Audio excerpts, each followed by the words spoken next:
Hey you guys, it's Nicole.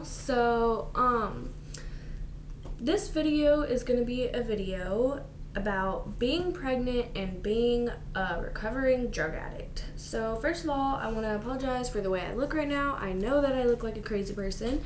And also, I want to apologize for my scattered brain. Like, I might kind of be losing track of what I'm trying to say because I have such bad pregnancy brain. I feel like half my brain is missing. So yeah, I'm just going to jump right into it. So, first off, when you have unprotected sex, if you were unaware of this, you are going to get pregnant. That is how babies are made. That is how God formed the world. When you have sex that is unprotected, you're gonna get pregnant. Period. So, that being said, when you're using drugs and when you're just having a grand old time using drugs and then decide to have unprotected sex, not only are you going to get pregnant, but you're also affecting your child's well-being. And I know that when you're using drugs, because I've been there, done that, then you're not thinking about, oh, if I get pregnant, I'm going to hurt my child. Like, that's just not something that you're thinking about. But you should be. Like, if you are not pregnant yet and you're using drugs and you're having unprotected sex or something, just know that if you do get pregnant, it could have drastic effects on your child, mentally and physically. I personally know somebody who she was using drugs and her baby's father was using drugs, and they decided to have unprotected sex and she got pregnant. Now she has a 4-year-old son who is going to therapy for behavioral issues.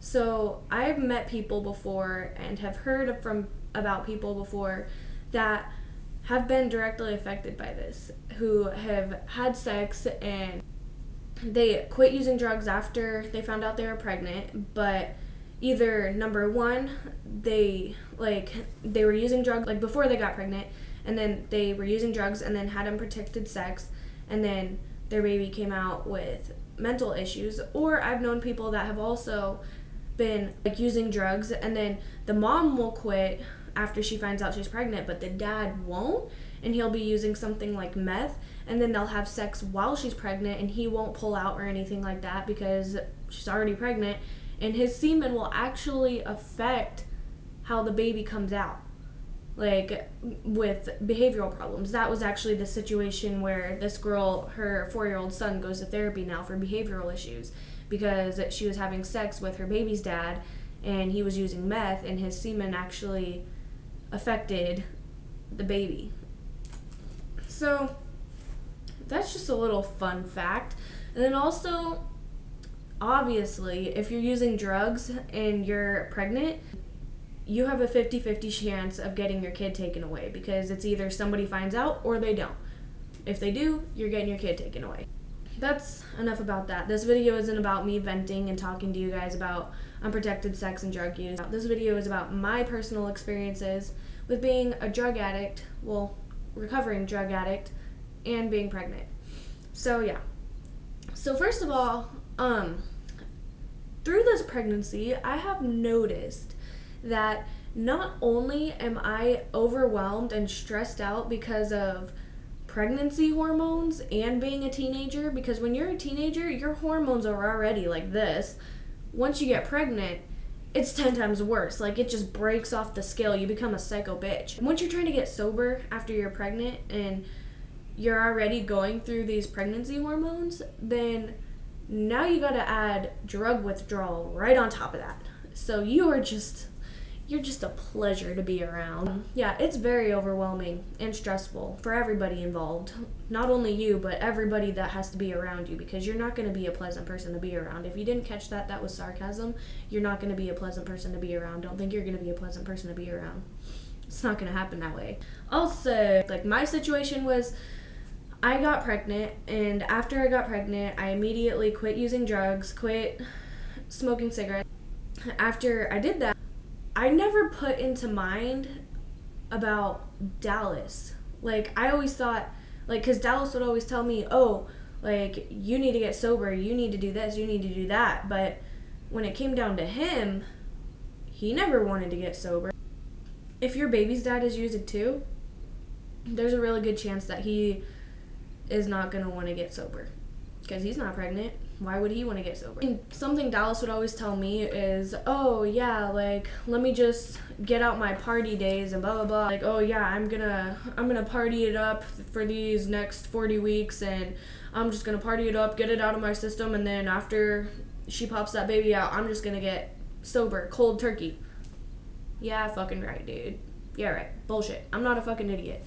Like, that doesn't happen. Like, getting sober takes time, it takes work, and it takes determination. Like, you can't just be like, oh, I want to get sober, and then be sober. Like, it's not that easy. It's fucking hard, man. I'm not gonna lie. It is hard getting sober.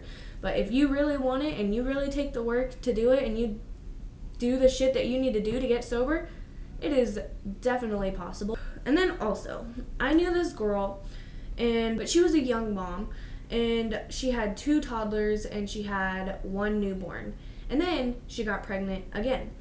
All the time she was using meth. So her whole pregnancy with her 4th child, she was using meth, and she got so into it that after she had her baby, then she lost all her kids.